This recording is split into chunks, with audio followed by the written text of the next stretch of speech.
More than 670,000 women smoke in the Peach State, and many light up while pregnant. I spoke to Georgia's top doctor to find out the dangers smoking can cause mothers and their unborn babies. Brenda Fitzgerald says smoking is bad for adults, but it's even worse for babies. Smoking during pregnancy is absolutely a leading contributing cause to problems with losing our babies or having unhealthy babies. Dr. Fitzgerald is the commissioner for the Georgia Department of Health. She says more than 670,000 women in Georgia light up. Of that, 12% smoke while pregnant. And over the last few years, more than 30 infants died because of tobacco exposure. Certainly mothers know that it's important to quit smoking, I think, but they may not understand how important it is. She says smoking can lead to prematurity, smaller babies, and even death. Every time you light a cigarette, it's like putting a pillow over your baby's face because it really cuts down the oxygen. Dr. Fitzgerald adds, if you smoke, your baby is more at risk of dying from sudden infant death syndrome. Even if you have secondhand smoke, even if it's the father that smokes, there's more than a 20% increase. We lose one child every other day in Georgia from SIDS. She understands it's not easy to quit, but you can, with support from your friends, family, your doctor, and a quit line. And that means a line that you can call 24/7 whenever you need help, and you call regularly for counseling. And that quit line in Georgia is 877-270-STOP. It's a free service that can help Georgians quit smoking and all kinds of tobacco. To learn about other ways you can quit, I caught up with Lori Saylor from the Coliseum Medical Center. So Lori, we just learned about the dangers of smoking while pregnant. Kind of elaborate on that and just, why women who are expecting shouldn't smoke. Not smoking for a pregnant woman, it affects not only her but the baby.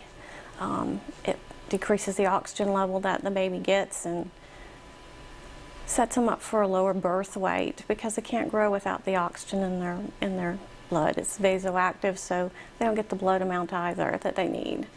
So we don't want the mother, the baby, to receive less oxygen. We want them to grow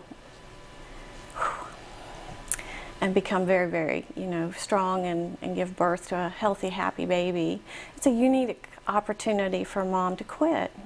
She has a personal reason for quitting smoking, and at all of her doctor's visits, she's allowed the opportunity or given the opportunity by the staff and the physician to help her quit smoking. And there's plenty of different opportunities out there, not just for pregnant women to quit smoking and resources, but for general people who want to quit smoking. You mentioned a personal reason. That's pretty key in quitting. Yes.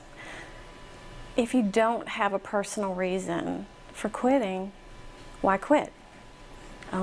If I have a child or a grandmother, or in the case of one of the guys I worked with, his granddaughter was his reason for quitting. Mm-hmm. She needed him. That was just the apple of his eye, if you will. And her saying, "Papa, I want you to quit smoking so that you'll be around for a very long time." That was all he needed. He came to see us, and we were able to work with him. So no, he's no longer smoking. What are some of those resources you mentioned that are out there? You actually were telling me earlier about app devices on your phone. Tell us a little bit about that. There are Android and iPhone platforms for smoking cessation. My Quitting Coach. There's Quit Now. Just tons of them out there that are really high in the star rating. You have websites, FFS Online, Become a Next by Mayo Clinic, the American Lung Association's Quitter and You.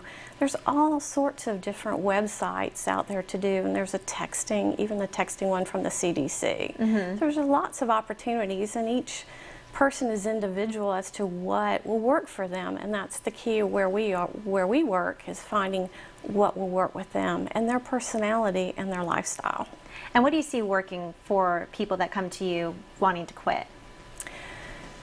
A conglomeration of all of the above, really. When they come to us, generally I see more one-on-one, and I have great success with that because we're able to use all the other resources that are out there. Although we are associated with the American Lung Association and we are facilitators for the Freedom from Smoking program, we do utilize all of the resources that treating tobacco use and dependence from the Health and Human Services. We use that in their guidelines and try to work with each patient that we come in contact with, not just in a one-on-one situation, but throughout the hospital, whether it's an inpatient or whether it's in an outpatient situation. And for more quitting resources, just check out our website, 41NBC.com.